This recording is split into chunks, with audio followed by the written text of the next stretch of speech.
So it's interesting, having you share about the potential growth in jobs around offshore wind once you get some of them up and running here.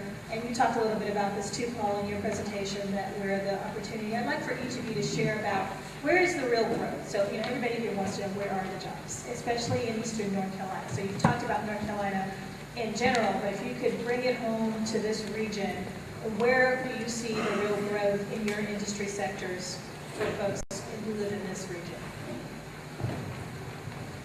What I'm seeing right now is the solar industry.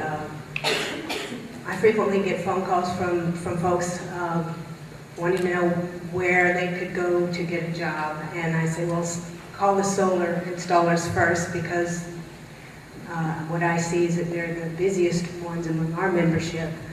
But I also believe very strongly that the residential retrofit industry in the short term, very near term, has the potential to be huge. And the reason I believe that is because a lot of people who are much better informed and smarter than I am believe it. The President's Economic Advisory Recovery Report and the Vice President's Middle Class Task Force have identified this industry as an engine of economic recovery.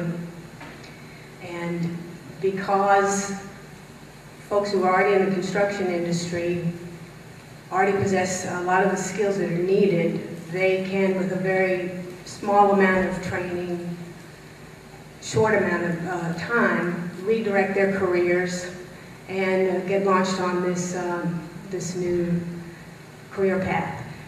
And nationwide, it's estimated that 80% of all existing homes could benefit from energy efficiency retrofits.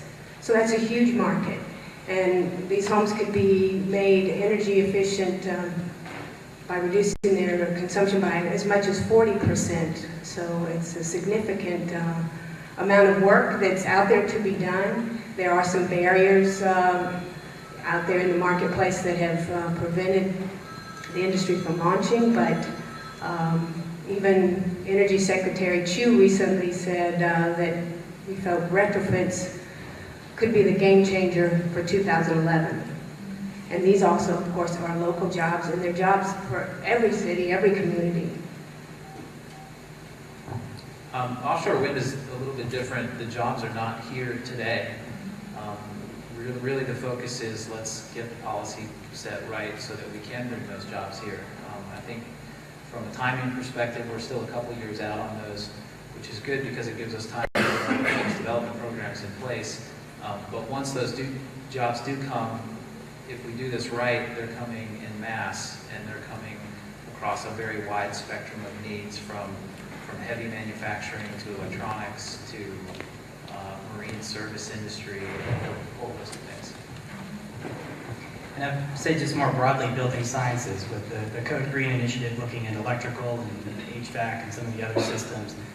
Those are transferable between retrofit for the most part and new construction. So if say 2 years from now the economy is better in the U.S. and in North Carolina, and we start seeing the boom in new construction that we historically had several years ago, someone who has a Building Performance Institute certification is going to be just as attractive to a new home builder as someone doing retrofit. I think there's a lot of education that needs to be done on the retrofit side, as has been mentioned.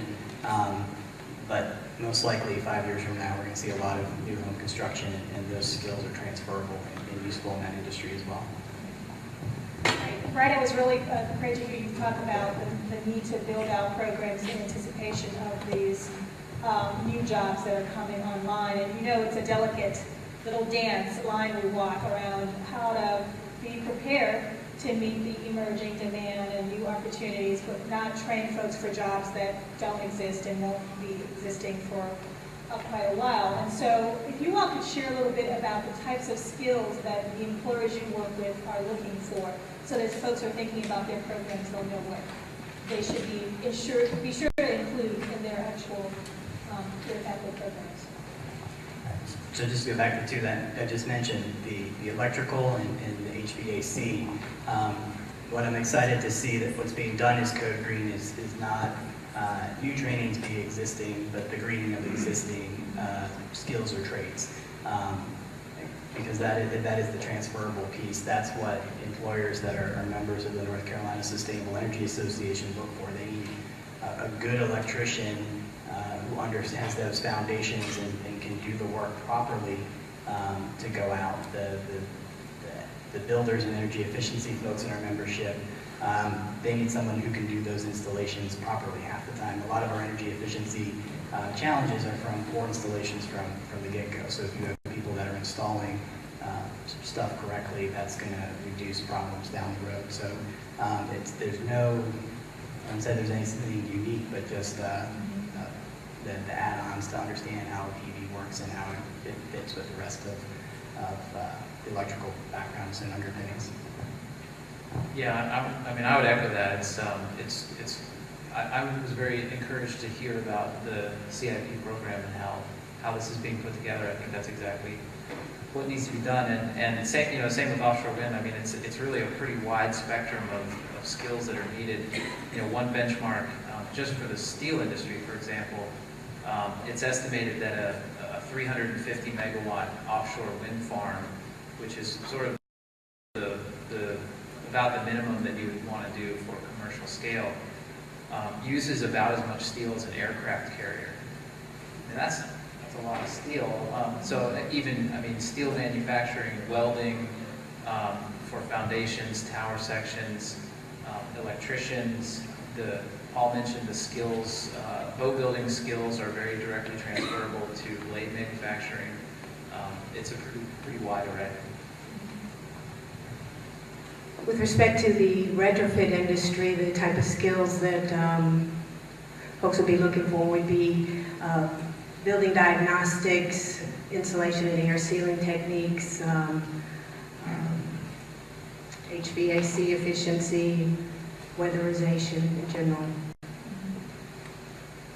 We're going to catch some questions from our audience if there are any out there yet. Yes, Rick.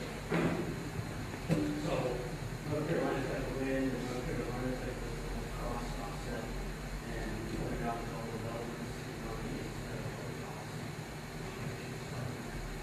It's partly public policy. Repeat the question. Yeah, sorry. His question was, we have the biggest wind and we have the lowest construction cost. Why are all the projects in the Northeast? Is that policy? And yes, it is state policy that's really driving this industry now.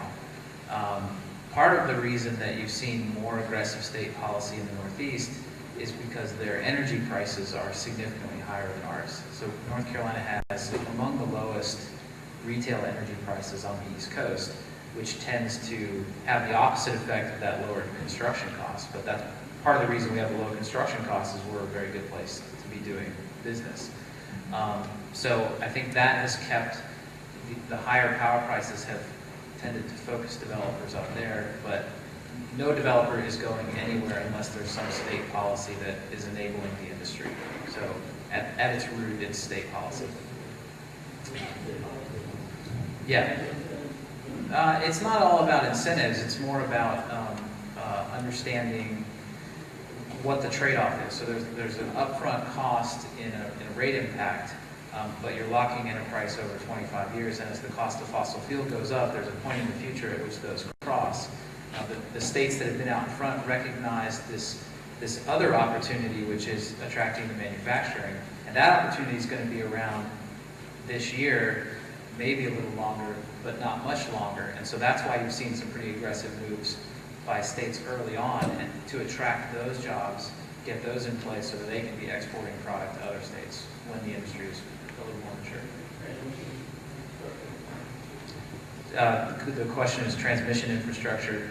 Yes, it absolutely is.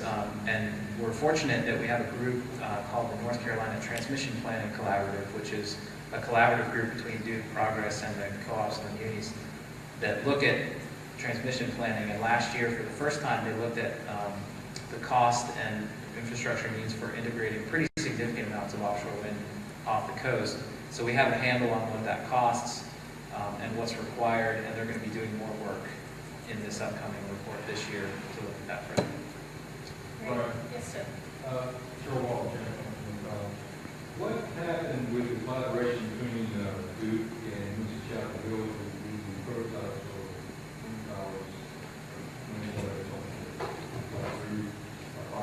Yeah, the question is about the Pamlico Sound pilot project that was proposed by Duke Energy and UNC. That project got canceled, and the stated reason, which I wholeheartedly agree with, was that it did not have any economies of scale whatsoever, and so the costs were beyond what they envisioned them to be. So that's a very important lesson that I'm glad we learned without spending a whole lot of money, is that if you're going to do offshore wind, there are economies of scale in doing it. So there's a fixed cost of the transmission line, there's a fixed cost of onshore upgrades, there's a number of fixed costs that are in place whether you have 3 turbines as in that project or 100 turbines offshore. Okay, so there's an add that, and it's probably discouraging the person who heard that, but in the long run, that's good. I think it's good news, personally. Yeah. Yes, sir. John Smith, Harvard Community College in North City. What would the environmental impact that you'll have to overcome to do always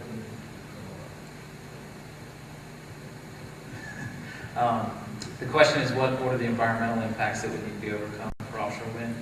And largely the study that Paul showed by the University of North Carolina at Chapel Hill took a really good first look at what those conflicts are. So they looked at bird migration paths, they looked at productive fishing grounds, sensitive habitats like the point, and identified what they saw as the sensitive areas that we should avoid, and sort of said, let's not go there, let's look at other places as well.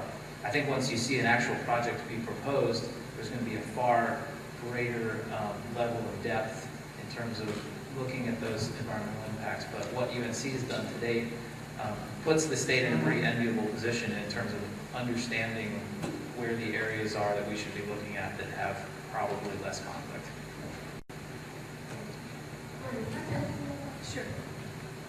Just also on that point about this, as National Wildlife Federation, obviously we've been really concerned about bird impacts, but we actually have a staff person who works on just that particular issue specifically. But one of the things that kind of gets lost sometimes in that conversation is the bird impacts of climate change. There are huge devastating impacts that we're already seeing: changing migration patterns, drying up of prairie pothole regions, for instance, where ducks breed.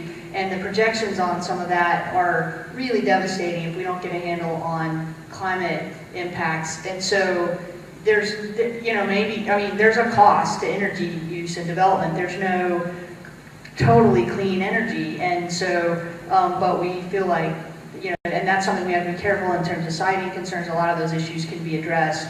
But, from a wildlife standpoint, that's obviously been an issue of big concern. Well, but part of that is the new turbine technology. I'm just curious, I don't know. It seems, what is the real impact to the bird population? Because it's not turning that revolution that you think birds are flying. It seems to be relatively slow enough to be avoided. Yeah, and others may be able to address this better than I can, but it's actually kind of deceptive when it looks like they're turning really slowly, but I don't know what the miles, it's super fast actually when they're turning, but it looks slow, but it's just they're so long and big that they're really turning fast, and it is, they can have an impact on birds and bats.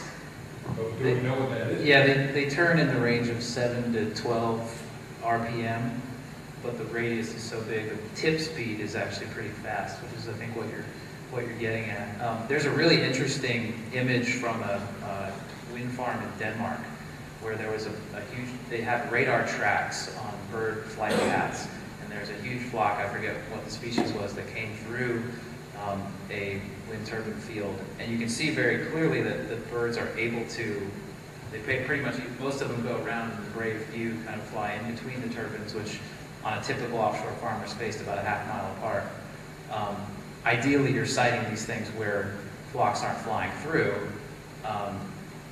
but they are able to actually see them and avoid them. Great, thank you.